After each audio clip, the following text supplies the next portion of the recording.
Just how would the first SmackDown Live of 2018 go? I'll tell you as WGS-TV reviews SmackDown Live for the week of January 2nd, 2018. Hey YouTube, are you ready for your hot tag? Because if you aren't, it's definitely time to warp. Gentlemen, do not adjust your screen. I am in control of the horizontal and the vertical. This is Big Ramp. You're watching WGS-TV, and I came all the way here just to find him. I've been looking for him since wrestle time. Please believe it.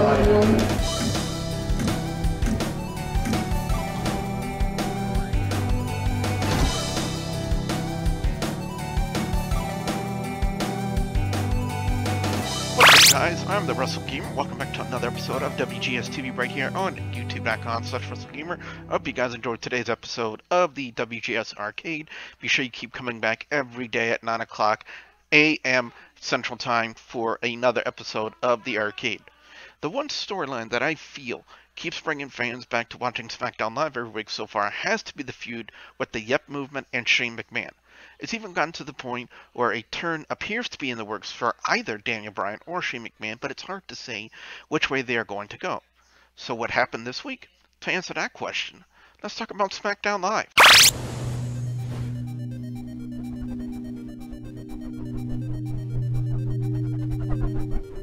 AJ Styles would kick off the first SmackDown Live of 2018 talking about certain New Year's resolutions he had pertaining to the WWE Championship, i.e. taking the championship all the way to WrestleMania and walking out the champion. He would also address some issues he had with Sami Zayn in regards to last week, as well as the main event, which prompted the question of whether or not Kevin Owens would be allowed at ringside. Both Daniel Bryan and Shane McMahon made their presence known as the commissioner addressed what happened last week and apologized to Styles for inadvertently costing him the match last week against Owens. Shane would then turn to the general manager and wondered if the Yes movement was becoming the Yep movement. Daniel Bryan assured everyone that wasn't going to happen, and then Shane would make the announcement that Owens would be allowed at ringside, as the commissioner himself decreed that he would be there too for the main event. Bryan would also make the announcement that he would be joining Shane and led the crowd with the Yes chant to end the segment. Personal opinion? One of them is going to turn, but the question is, in my personal opinion, just who is it going to be? Will Shane turn heel? Is it even possible to turn Bryan heel, considering how over he is right now with the WWE Universe? Interesting opening to SmackDown Live this week. I'm going to give it a 3 out of 5. Up next, the SmackDown Tag Team titles were on the line as the Usos defended the championships against Shelton, Benjamin, and Chad Gable, and this was every bit as good as I thought it was going to be. However, there was a bit of controversy of sorts. During some in-ring chaos, it was lost at the point who were the legal men in the match, but Gable and Benjamin would hit their powerbomb clothesline combo on the wrong Uso, apparently, and thought they won the SmackDown Tag Team titles, but another official came out, and after an instant replay, the referee recognized his mistake and restarted the match, and it was all Usos after that. Benjamin and Gable would attempt their tag team finisher again, but the Uso and Benjamin's shoulders ducked out of the way as Gable ate a super kick from the other off the top rope. Then it was the Samoan splash to Shelton Benjamin to pick up the win, as the Usos retained the SmackDown Tag Team Championship. Personal opinion?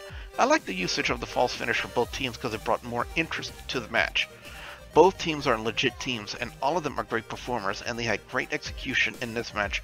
No complaints from me, 3.75 out of 5. Up next, it was scheduled to be another match, with Breezango and the Bludgeon Brothers, but Harper and Rowan began the assault of Breezango before the match started, which then prompted the Ascension to come out to make a save only to get decimated themselves. Personal opinion? WWE has taken Braun Strowman's gimmick and made it a tag team one in the form of the Bludgeon Brothers. But so far I'm not seeing any character development from their gimmick.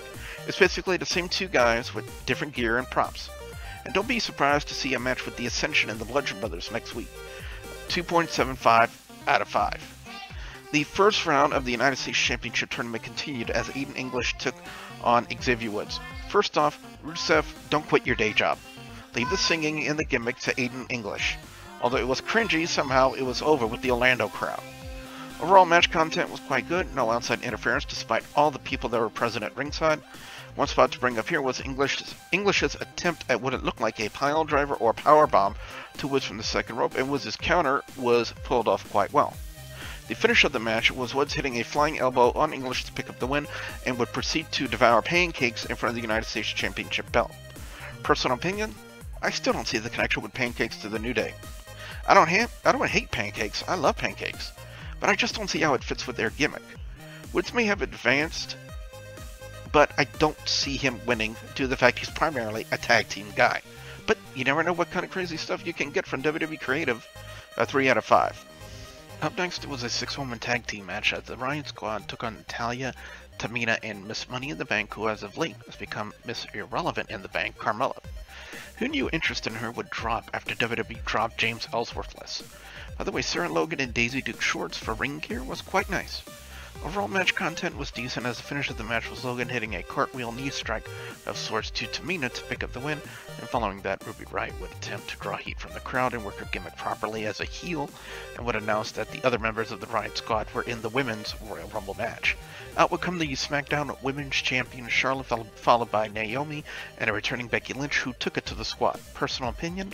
I'm glad to see Becky Lynch back on SmackDown Live. She's a good talent, and for some reason, I see another 6-woman tag team match coming next week, unless they do a one-on-one match with Lynch next week with someone from the squad with the other members at ringside. And like I said earlier, Sarah Logan looked mighty nice in her Daisy Duke shorts, but she's still not Asuka hot. 3.5 out of 5. Up next, it was the main event as AJ Styles took on Sami Zayn with Kevin Owens, Daniel Bryan, and Shane McMahon at ringside, with everyone present during this match. At one point or another, they would get involved. However, for the most part, it was Styles and Zayn putting on a fantastic match, which isn't surprising to me at all considering how great the both of them are. Everyone's present at ringside. Everyone's presence at ringside during this match was an added element to the storyline and was executed well. The finish of the match went down like this. At one point, Kevin Owens was preventing the referee from getting back in the ring when Styles had the cover on Zayn. Shane would come around, knock down Owens, and order the referee to toss Owens from the ringside area. Daniel Bryan got on the microphone and suggested that if Owens was leaving, that he should as well, and while they were distracted, Owens would grab Styles' attention long enough for Zayn to connect with the haluva kick on the WWE Champion to pick up the win. Styles, being frustrated, made a statement saying that he should just take on both of them in a handicap match, which prompted Daniel Bryan to make the match for the WWE Championship at the Royal Rumble. Personal opinion, I can't recall the last time the WWE Championship, or any championship for that matter, being defended in a handicap match format, so as far as I'm concerned, this is new territory for the WWE. The Owens and Zayn vs. Shane McMahon storyline is by far one of the most interesting storylines on SmackDown Live. This is something Monday Night Raw needs for sure. A good storyline that draws people into watching their show every weekend. Right now, Raw just doesn't have a good one. Great match to end the night for SmackDown Live, 3.95 out of 5. Overall score of SmackDown Live this week gets a 3.75 out of 5, with best match of the night going to the main event, with weirdest segment of the night going to Xavier Woods and company devouring pancakes in front of the United States Championship belt after his victory against Aiden English. I still don't get it. But anyway, guys and gals, that's been my opinions on SmackDown Live. What I want to know from you guys out there, the viewers and subscribers, your thoughts on SmackDown Live. What are your overall scores? What are your picks for best and worst match or segment of SmackDown Live this week? I definitely want to hear what you guys have to say. You should put your comments in the comment section below. If you guys like this video, be sure you slam that like button. Like a champ, and if you guys want to see more wrestling talk with awesome gameplays, you know the 2 ways you got to do it. You got to link up the subscribe button and hit that bell icon to turn on notifications, so that way you guys will never miss out on another video right here on my channel. So with that being said, I am your friendly neighborhood wrestle gamer, reminding all of you guys out there to stay awesome. Bye, guys.